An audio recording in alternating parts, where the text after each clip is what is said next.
Terbakarnya sayap pesawat Garuda GIA 1125 yang membawa 450 jemaah calon haji kloter 5 asal Kabupaten Goa menyebabkan jadwal pemberangkatan jemaah terganggu.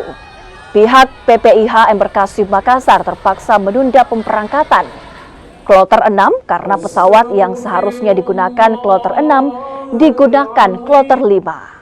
Setelah menunggu sebagian jemaah kloter 6 akhirnya berhasil diberangkatkan. Batalnya pemberangkatan kloter 5 berdampak pada jadwal pemberangkatan kloter 6, 8, dan 10 karena pesawat kloter 6 digunakan kloter 5 sehingga kloter selanjutnya menunggu kedatangan pesawat lainnya.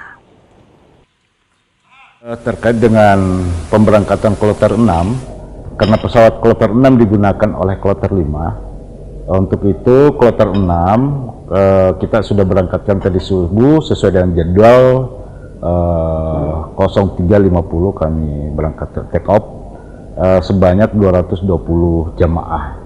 Nantinya sisa dari kloter 6 230 jamaah akan kita berangkatkan di hari ini jam 21.00. Waktu bersama dengan kloter 7? Kloter 7 belum ada jadwal sementara. Kemungkinan lebih cepat karena pesawat yang digunakan lebih duluan berangkat kemarin yang digunakan oleh kloter 5. Kan jadwalnya sebenarnya 03.50 berangkat. Nah ternyata kan berangkatnya kemarin 21.00, berarti pulangnya pesawat yang digunakan kloter 5 lebih cepat yang akan digunakan oleh kloter